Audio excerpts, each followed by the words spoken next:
Thank you to our six senior fellows here who've joined us for this briefing on Iran's attack on Israel and the threat of escalation.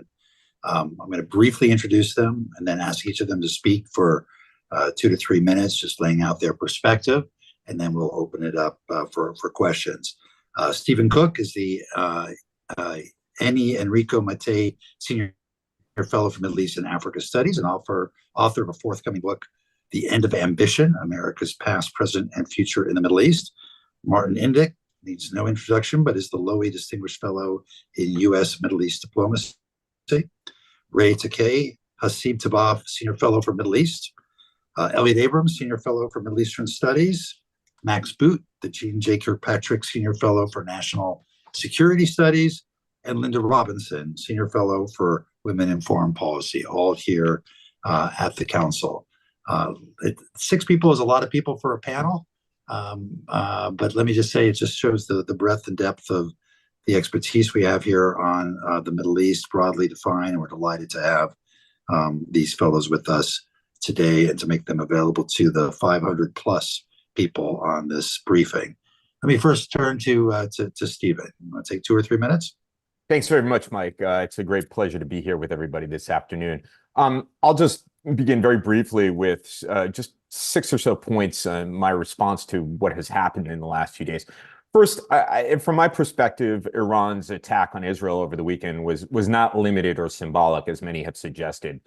Given the number of missiles, cruise missiles, and drones that they launched against Israel's homeland, they were clearly intended to overwhelm Israel's defenses and cause as much damage as possible. Because of the size and the nature and intent of the attack, despite its failure, there seems to be a consensus in Israel about the desirability and, in fact, the necessity of responding to Iran's barrage.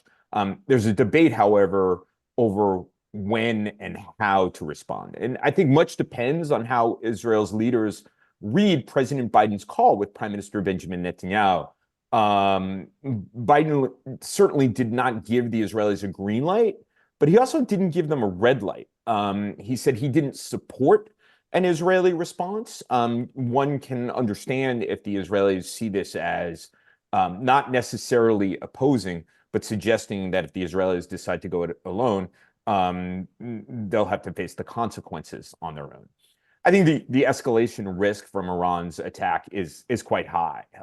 As the Israelis have said repeatedly, that they will respond in a devastating fashion. And I think if they do, there is a very significant possibility of escalation along the northern front. The Hezbollah factor is quite significant given the large numbers of rockets and missiles and drones in the Hezbollah arsenal. And then there's the question of Arab countries and what they would do in the event of an Israeli counterstrike, given their own vulnerabilities.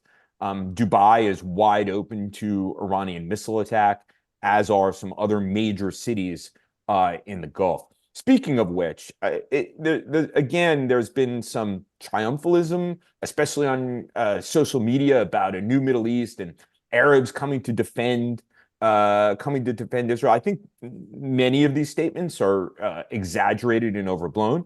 But at the same time, I think it's clear that the Abraham Accords are not dead. The peace treaty between Israel and Jordan is durable. Jordan has been extraordinarily critical of the Israeli government over the course of the last 6 months, but nevertheless, the Jordanian Air Force participated in an operation to shoot down Iranian drones. The Jordanian king has been at pains to indicate that, of course, he was defending Jordanian airspace more so than he was defending Israel. But I think the result is essentially the same. Everybody in the region seems to dislike and distrust Prime Minister Netanyahu and has recoiled at the tactics of the Israel Defense Forces in the Gaza Strip. But it's clear that they hate and fear Ayatollah Khamenei and the Islamic Revolutionary Guard Corps more of American leadership in the region. Moving Israel into CENTCOM was an important move. But then again, not all is well. The attacks over the weekend is the 3rd time since 2019 that the Iranians or Iranian proxies have attacked a U.S. partner with drones and missiles. The U.S. has periodically responded by hitting militias, but I think these attacks are the cost of America's self-deterrence. And I think within Washington, there needs to be a very significant conversation about how best to deter and contain Iran, given its desire to continue to sow chaos throughout the region. I'll stop there and look forward to the comments from my colleagues. Thanks, Mike. Great. Martin. Thank you, Mike. Good afternoon, everybody. I have 4 points rather than 6, but there's a lot of overlap between my views and Steve's, so I'll try to cut it short. What's happened now is that the war between the wars, the shadow wars between Iran and Israel, which have been basically running for more than 10 years, have now become a direct conflict between Israel and Iran.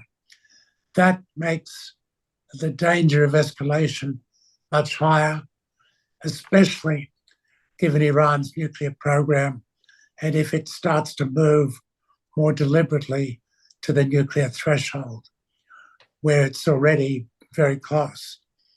But counterintuitively, that, I believe, makes both sides more cautious.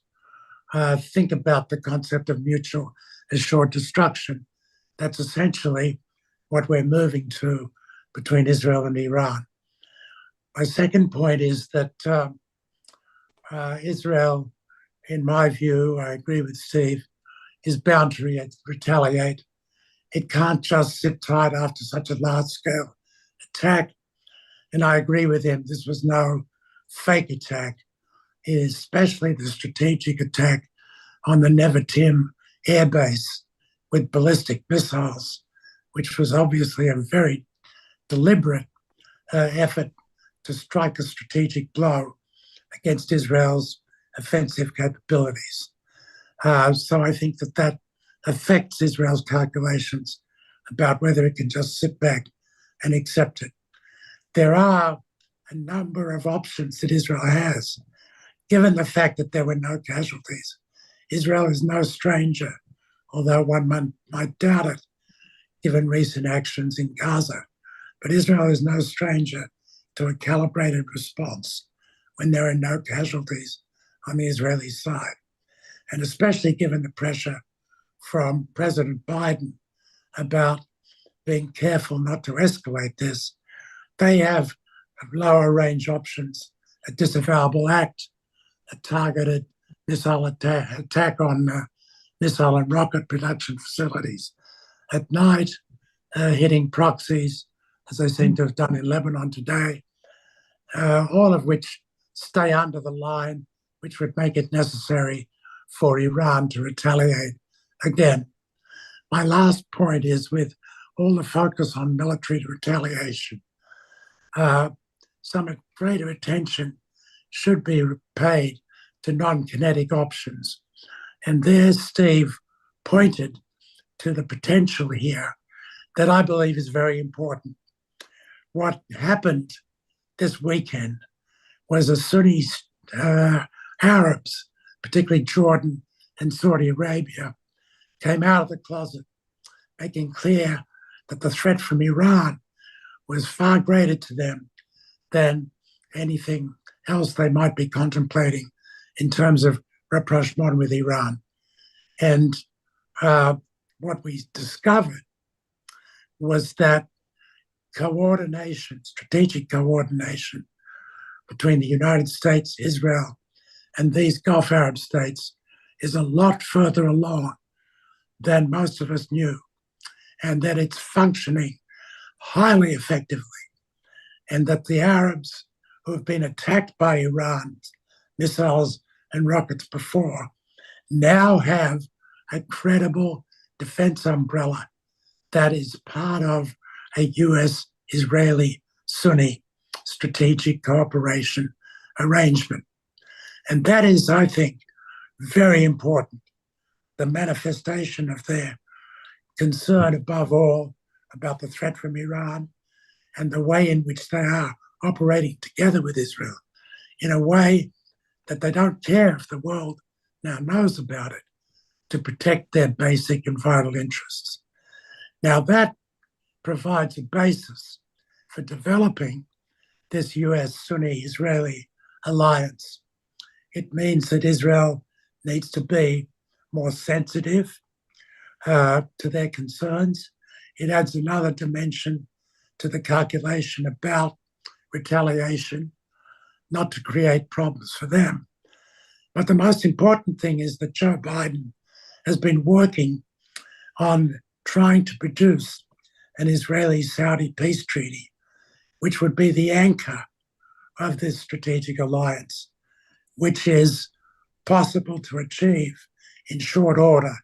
But there's a catch, and I'll close on this point. It requires Netanyahu to be forthcoming on the Palestinian issue in ways that will cement this relationship. Very helpful. Ray, the view from Tehran. I should know how to do this by now. Unmute button. I'll say a few things to what Martin and Stephen added, and I'm sure my other colleagues will be equally perceptive. Something happened here that hadn't happened for 45 years.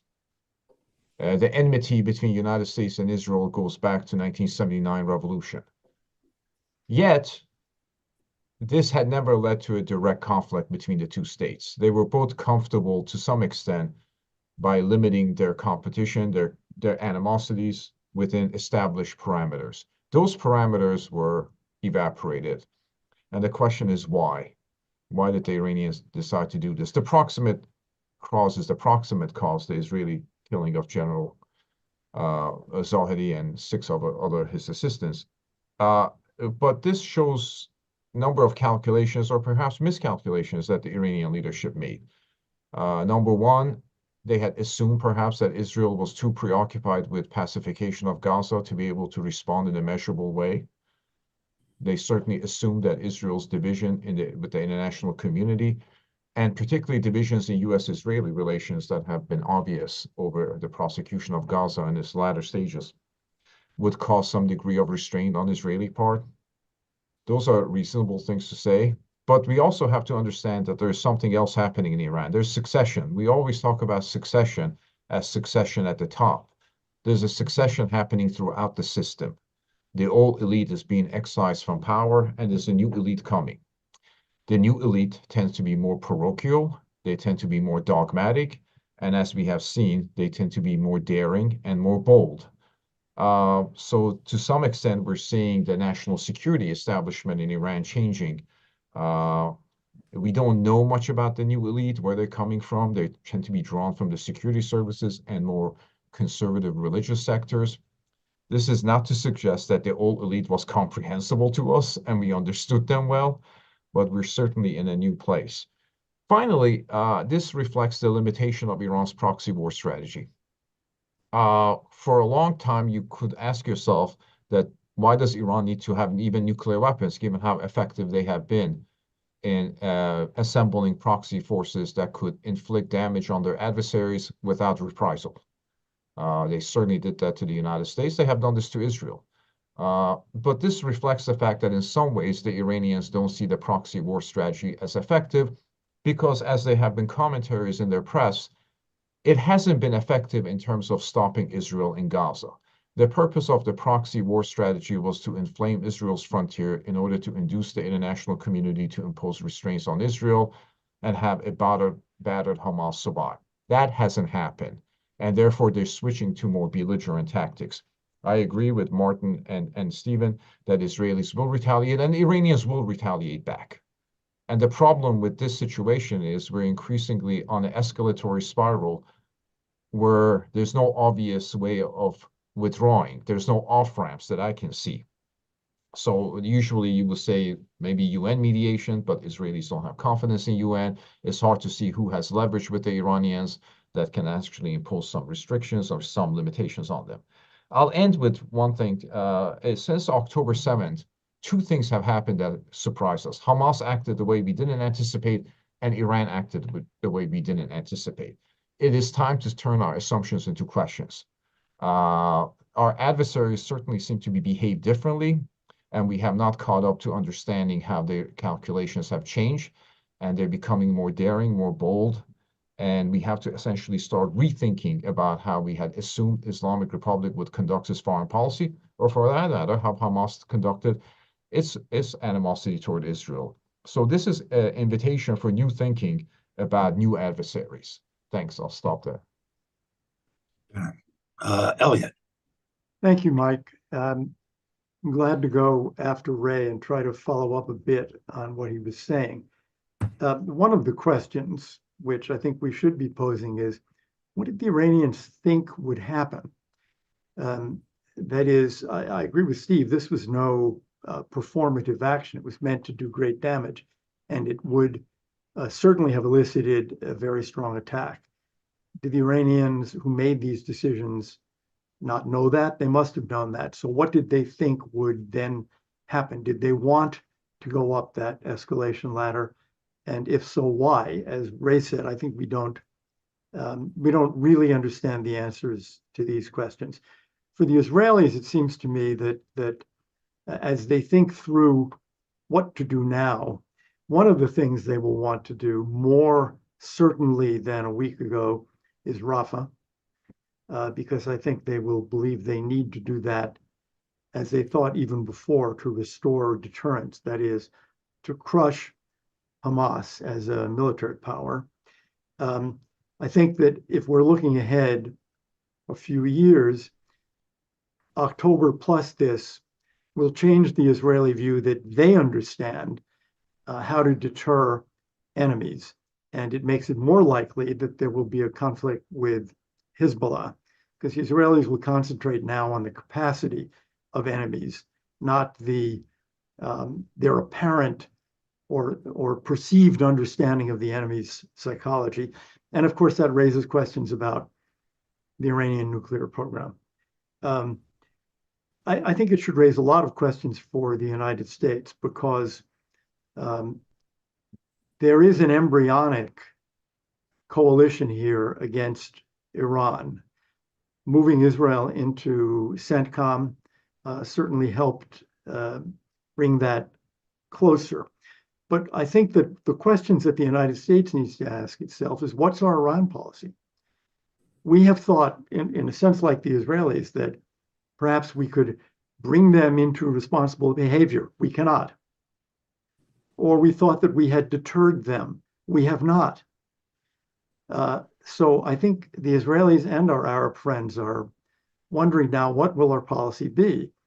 The Biden administration began with the belief that it could regenerate a good portion of the JCPOA. It could not.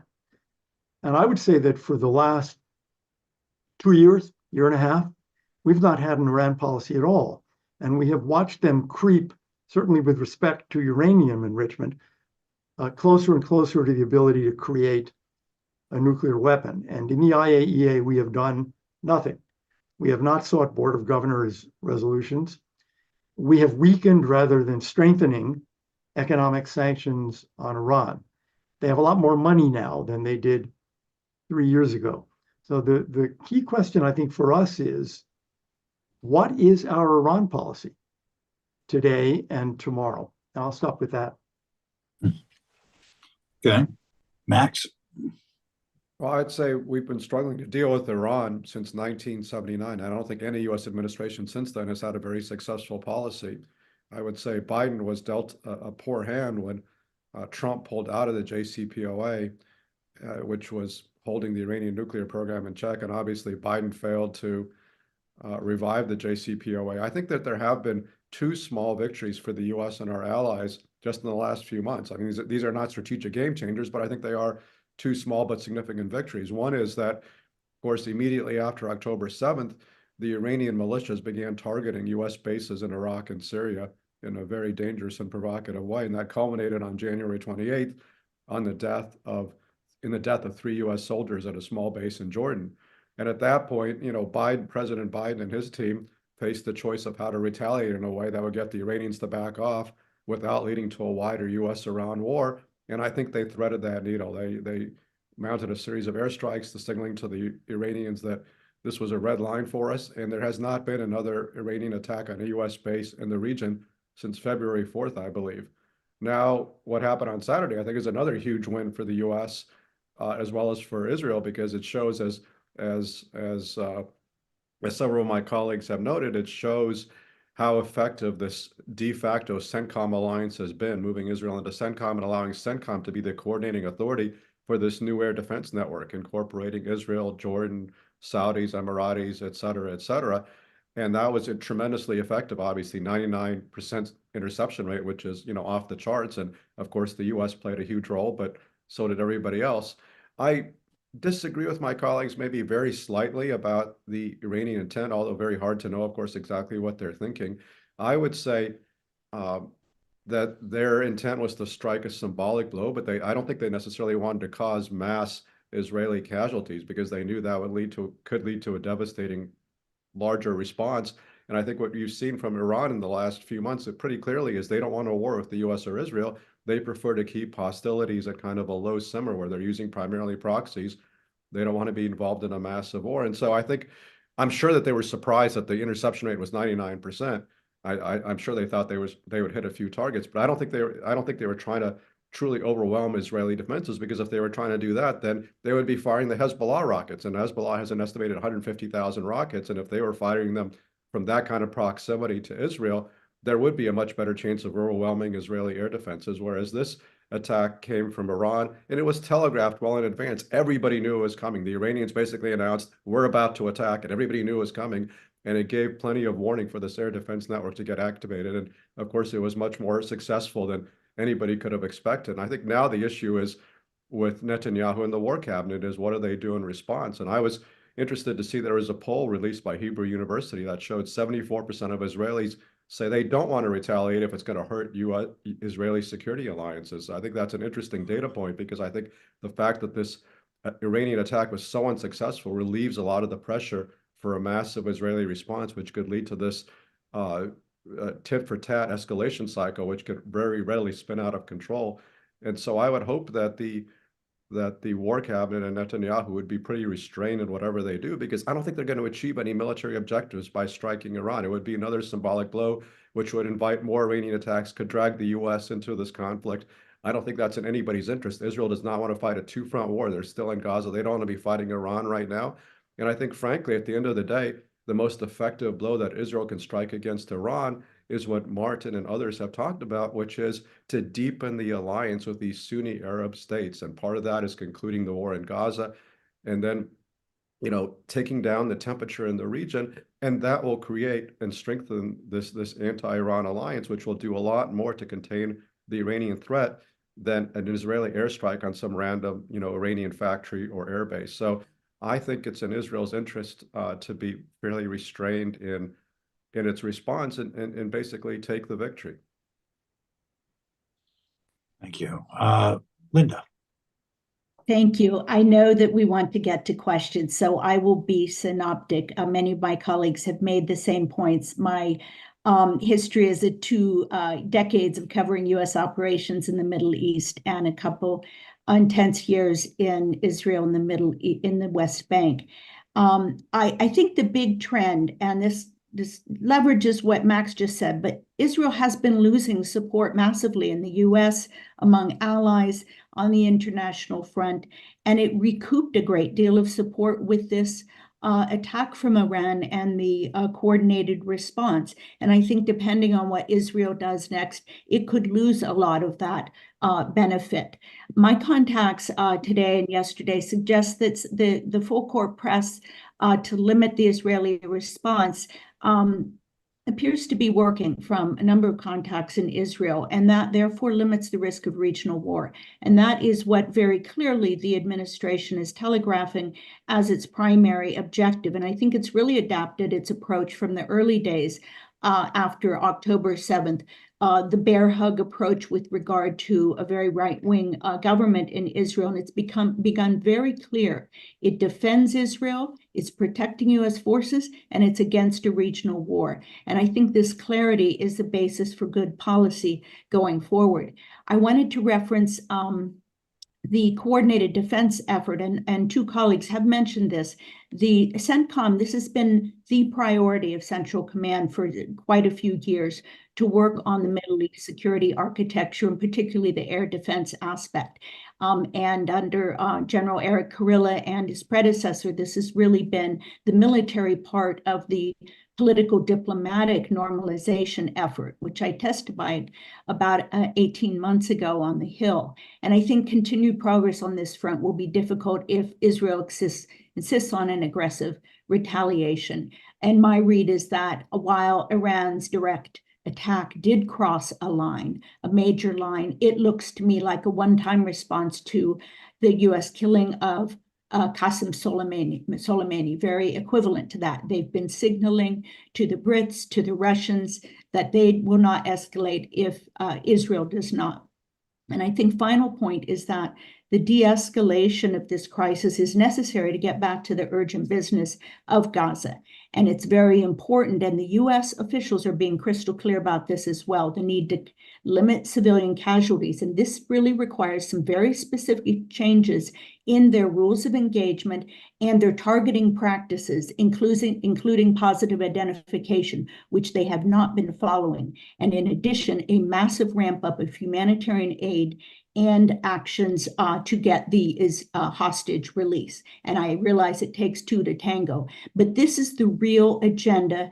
Gaza is the focus of the efforts, and we shouldn't forget the latest killings on the West Bank and cycle of violence with extremist settler violence really portends the possibility of a third intifada. And so we need to really be looking at what Israel needs to do to put out the fires at home. Thanks.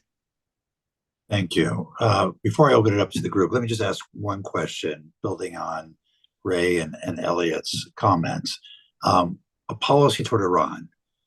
We've engaged, we've disengaged, we've sanctioned, we've built alliances with surrounding countries who have a common interest. What more, what differently do you think needs to be done by the US to affect Iranian behavior? Ray, Start with Elliot. Ray. 1 minute.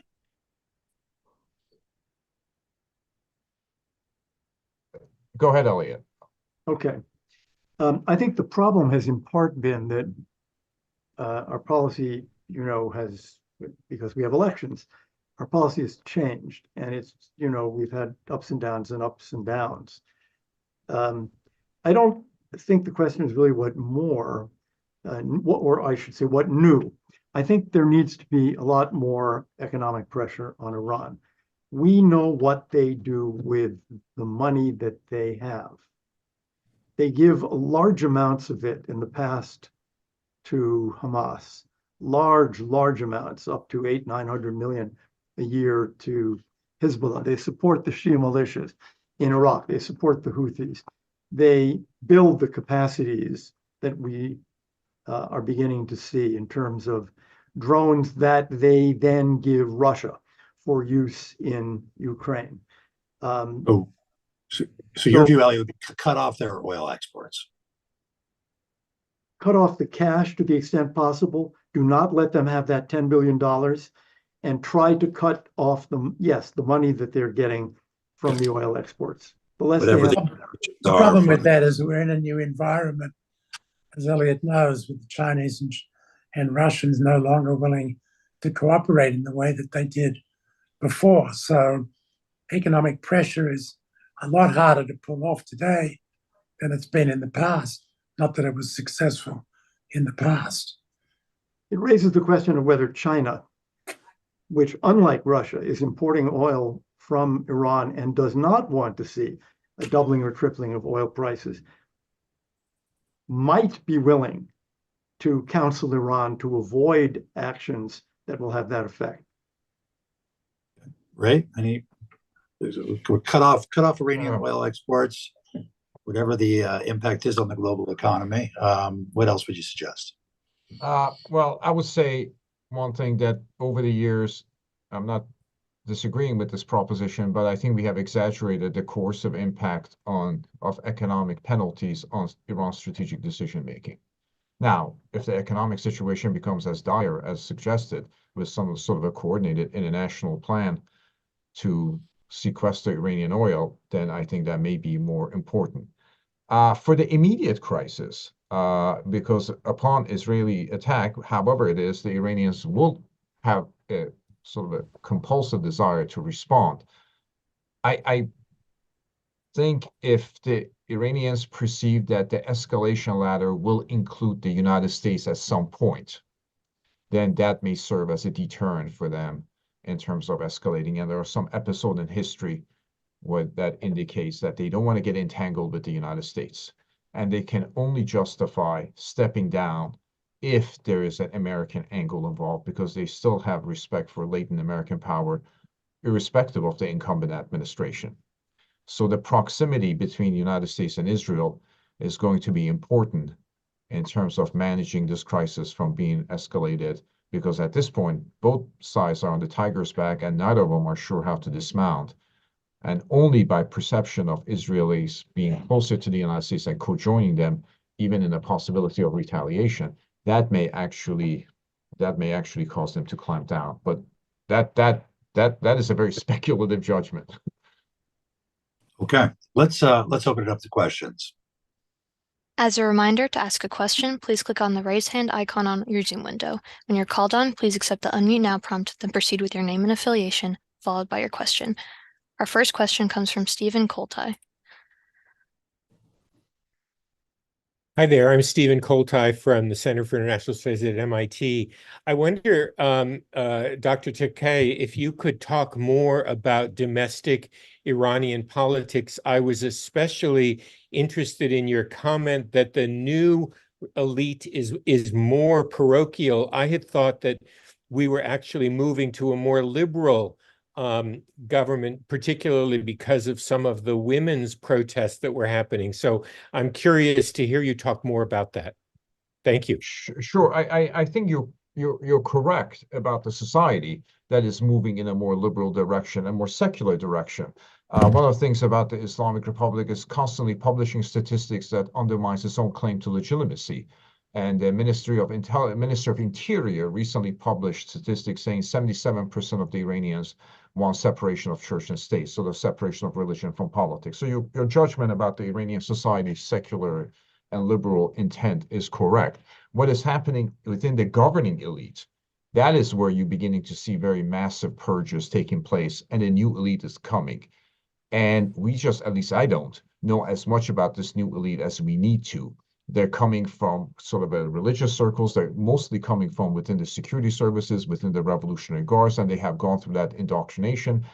And I should say this elite has come of age in the past 20 years when they have seen the ebbing of American power in the Middle East, when they have seen the Americans eager to dispense with their Middle East heritage, with the Middle East, Middle East burdens.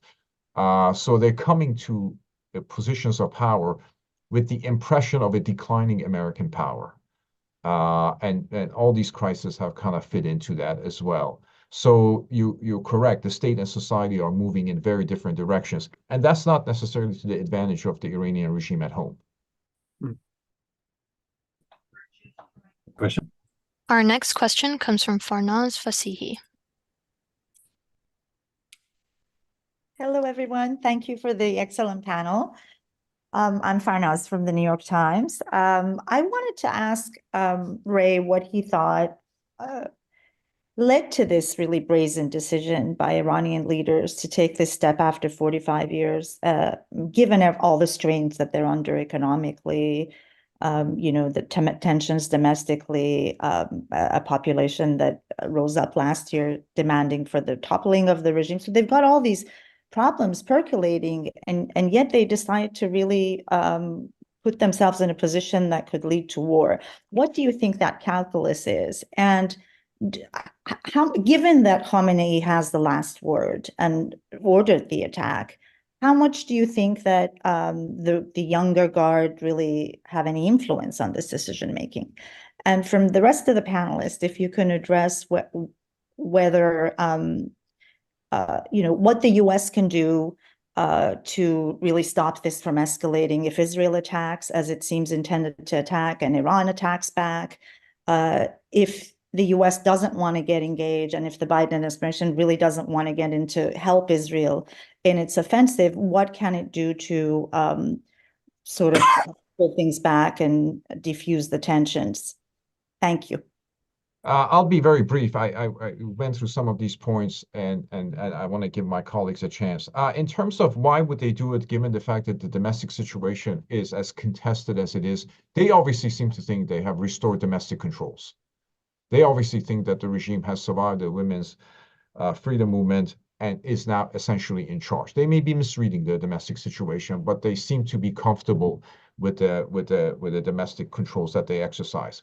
As far as why Khamenei, the leader, supreme leader, made this decision, I think we're seeing what we would in America call civil-military relations changing. In a sense that suddenly you begin to see a new cadre within the security services who are more demanding in terms of action, and the leadership usually has to respond to this. Ali Khamenei has become one of the longest-serving rulers in the history of the Middle East because he tends to blend pragmatism with confrontation. He didn't do so in this case. So there's countervailing pressures taking place that is changing the orientation of the Iranian foreign policy and how they approach their adversaries. But I'll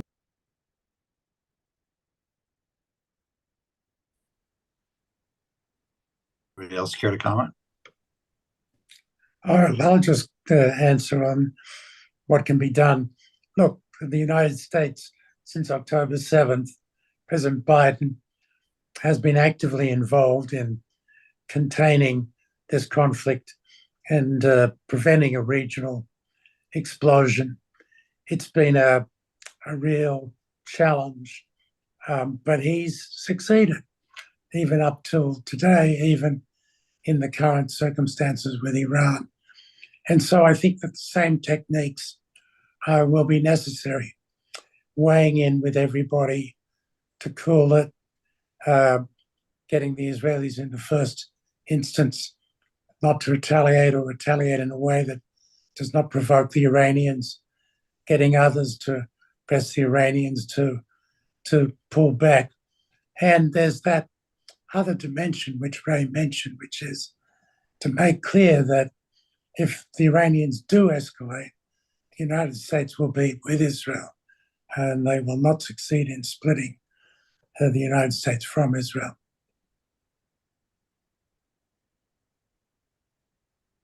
All right, let's take the next question.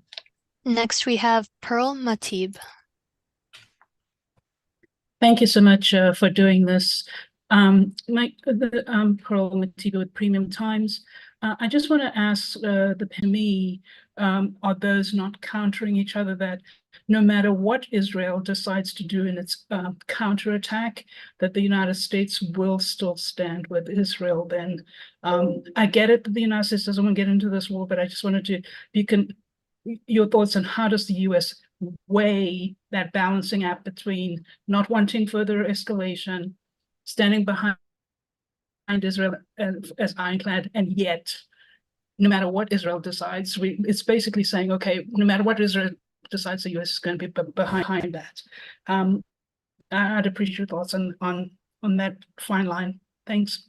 I mean, to me, it's a little bit reminiscent of what happened during the Gulf War in 1991 when Iraq was firing Scud missiles at Israel, and Israel really wanted to retaliate, and the Bush administration said, no, please don't. We'll take care of it for you. And I think, obviously we didn't, you saw on Saturday the extent of U.S. forces actually protecting Israel, which is a heck of a lot more than they've done for Ukraine or a lot of other countries where you had, U.S. aircraft shooting down 70 Iranian drones. So I think, coming after the, Biden's show of support for Israel after October 7th, going to Israel and really standing up for Israel against a lot of people in his own party who are, much more hostile to Israel, I think President Biden has bought some credibility with the Israeli public. And again, I refer to that poll suggesting that 74% of Israelis say they don't want to retaliate against Iran if it's going to hurt U.S. security alliances. And that's kind of the message that President Biden is sending to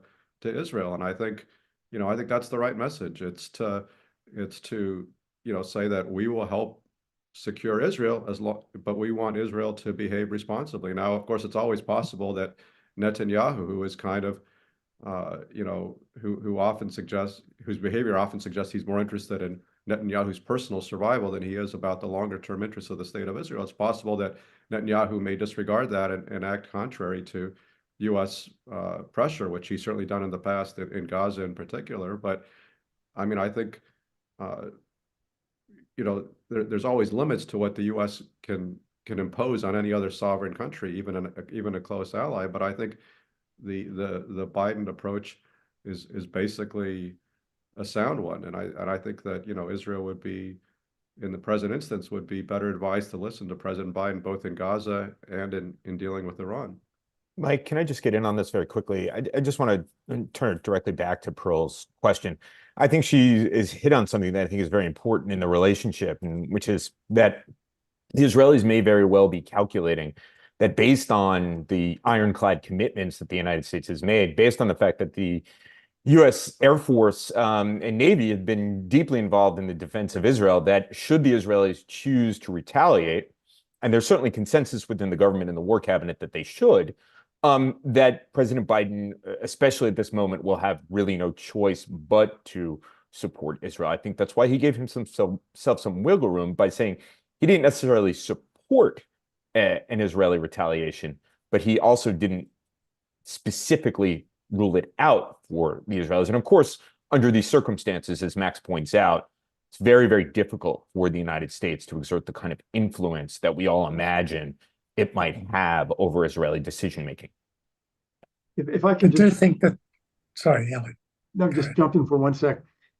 I think all that's right, and it raises an interesting point, because the slogan that the U.S. and Israel have been using for, I don't know, 25 years, maybe more, Israel has the right to defend itself by itself. Defend itself by itself. It didn't defend itself by itself this past weekend.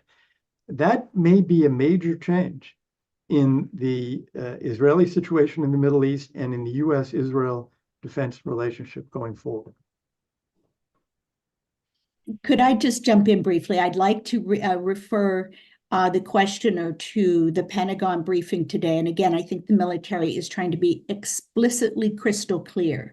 And first, President Biden said, U.S. will not participate in offensive operations. And today, the 3 lines laid out where we will defend Israel, we will protect U.S. forces, we are primarily concerned about preventing a regional war. And so they are trying to stop that cycle of escalation right now with a very limited response by Israel. And I think that is the message and the lesson they've learned from these past 6 months.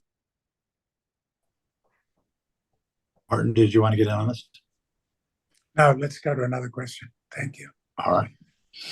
Next, we have Peter Galbraith. Thank you for this panel. I wonder if you would comment on what Israel was seeking to accomplish when it struck at the Iranian embassy in Damascus. Surely it contemplated or would have anticipated that Iran would respond. And that raises the question, given Israel's longstanding desire to use force to eliminate Iran's nuclear program, whether in fact Israel's actions then or in a possible further escalation are aimed at bringing the United States into a war with Iran. I'll take that one, Mike. I think it's a mistake to impute too much calculation into Israel's decision to knock off this high-level IRGC leader. It's easy, and I've heard it from a lot of people, that this was Bibi Netanyahu's son of a gun figuring out how to shift the focus to Iran from Gaza, and he did it brilliantly. I actually have seen reporting coming from Israel, credible reporting from Israel, that the intelligence assessment got it wrong again, and that the assessment was that it would not trigger an Iranian retaliation, that this would be similar to previous targeted assassinations and would not cross a line that would provoke the Iranians to take some strategic decision to change their policy. And given the way in which the IDF has become the gang that can't shoot straight, unfortunately, I think that's the more credible explanation than anything else that you might suggest, Peter.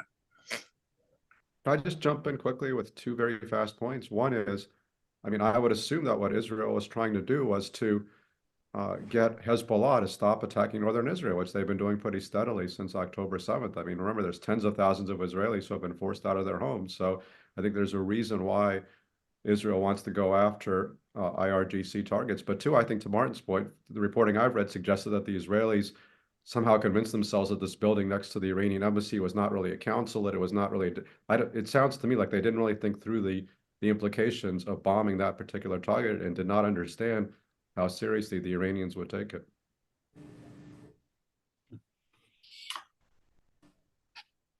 Next question. Next, we have Aaron Shepard. Good afternoon, Aaron Shepard with the Military Commissions. Following up on that point, I'm curious for those of you who may disagree with Max regarding Iran's intent that perhaps there was some performative element to this. If Iran truly desired to deal a serious blow to Israel, why didn't they engage their proxies who seemingly have a proven ability to do that, especially Hezbollah? Or did they simply maybe massively underestimate Israel and their allies' ability to defend the actual attack that occurred? Thank you. Well, I'll start. I think that the argument that this was symbolic or this was performative is inferring from an outcome. Of course, the Iranians, nor any of us could have imagined that the layered defense that the Israelis have put in place with the help of the United States and regional partners would have a success rate of 99%. So it's only after the fact that we've decided, well, this was performative in some way. Had the success rate been significantly lower, there would have been very significant damage, not just to Israeli military installations, but certainly to civilians as well. So I think that we can always draw a conclusion after an outcome, but it strikes me that the Iranians took it upon themselves because their generals were taken out at an IRGC facility on the grounds of their embassy in Syria, and needed to demonstrate their strength as opposed to just putting out their proxies, which is what they have done over time. It's important to remember that during this long shadow war, anytime that the Iranians have tried to attack the Israelis directly, they have failed, this time with a rather large barrage on Israel's homeland. They certainly sought to do significant amount of damage in response. David, can I push back against that? And I'd be interested in anybody else's response.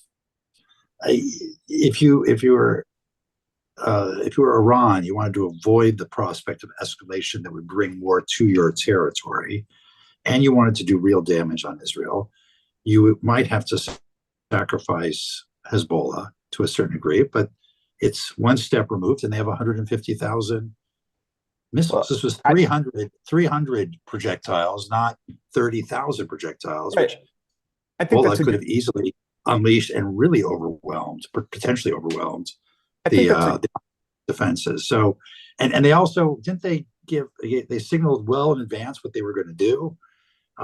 They had hours of preparation. They made it clear to people it was going to be a limited attack. So I just wonder why we're going to raise question about turning our assumptions into questions. Are we sure? Are we so sure that they intended to do maximum damage and failed, or that this was in fact a face-saving step? They would have been very happy if some of those missiles had come through, no doubt, but it was much less than they might have done otherwise without risking attack on their homeland. Let me push back on your pushback for a moment, Mike, at my great risk, apparently. Not at all. First, let me just point out that Hezbollah has always been preserved as Iran's second strike capability. It would be devastating for Iran to throw Hezbollah into the fight, given the capacities of both the United States and Israel. And apparently there is an ironclad commitment on the part of the United States to help defend Israel. So it would be a devastating blow to the second strike capability. And after all, the primary concern on the part of the Iranians is preserving their nuclear program as well as their regime. And then secondly, I think, yes, you make a very good point. The Iranians made it clear what was coming. But at the same time, they could have chosen to respond in kind, as apparently everybody was expecting them to do, which is to attack an Israeli diplomatic installation somewhere in South America, East Asia, Europe, what have you. Yet they chose a fairly significant response. As Martin pointed out, they specifically targeted a very important Israeli airbase. So I take your points on this, but I think the most of what people are doing here is, as I said, inferring from an outcome. I'll underline the point that we had no idea how effective Israel's multi-layered defense would be under such circumstances. I would only add to that in terms of notifying people, I mean, those ballistic missiles are, I believe, liquid fueled. So the minute you pull them out of bunkers of storage, you start fueling them, the United States and presumably Israel sees that. So we were going to know that this was planned. The drones, of course, have a 9-hour flight. So I don't think the telegraphing really suggests that they didn't mean to do a lot of damage. We were going to know through intel anyway. I'll just say one thing about this. All the commentary before the attack and after the attack have actually come from the Revolutionary Guards and security services. They said before the attack, we are going to attack Israel and we're going to do it ourselves. A lot of the initiatives for this attack, I think, came from within the Revolutionary Guards, came from within the security services. That's where the initiative came. I don't think even today the Office of Leader has issued a statement on this. And nobody cares what the foreign minister says. The most important commentary before and after came from the generals. So in that sense, you're beginning to see, in a very disturbing way, that important policy initiatives are resting in the hands of the most reckless elements. All right. Nice debate. Let's go to the next question. Next is Kathy Gilsonan.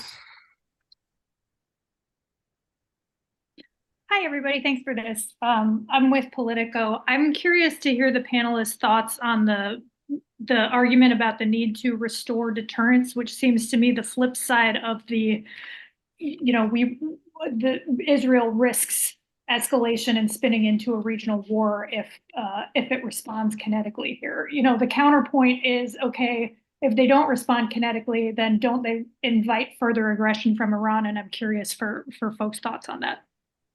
I would just say very quickly, I think that the incredible success of the Israeli air defense, that itself is restoring Israeli and American deterrence against Iran, because it's calling into doubt the effectiveness of the Iranian missile arsenal that they've spent so much money and so many years building up. I think this 99% success, which is off the charts, amazing. I think that itself is a huge increase in deterrence. And so is the fact that Israel cooperated with Arab states against Iran. Both of those things, I think, are major blows to the Iranians' aura of danger that they seek to project, and really undercut the menace that they're trying to project across the region. Plus the fact that the United States was so heavily involved in this effort, successful effort, so that the second line of Israel's deterrence, which is the United States, was there front and center. On the other hand, attempted murder is also a crime that is punished. We don't say, well, you didn't get your guy, so walk away in the criminal context. And I think that's the question here. Does attempted murder get punished?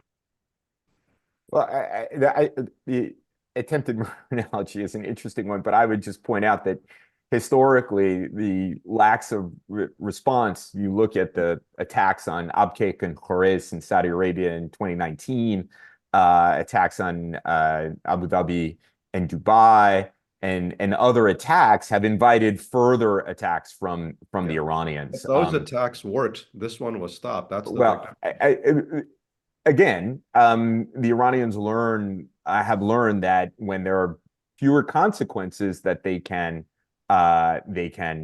continue. Of course, I do think that the success and the role of the United States does give the actors pause here, but there is a record in the region of the Iranians taking advantage of the desire to stand down on the part of the United States and its partners. I think there's just one broader context that we should bear in mind here, is that on October 7th, the Israeli national security establishment had a total failure collapse, a total failure of its deterrence. And therefore, it feels that it has to find ways to restore that deterrent in a broader sense, not just a particular one. So 99% helps, but I don't think from the Israeli point of view it's enough.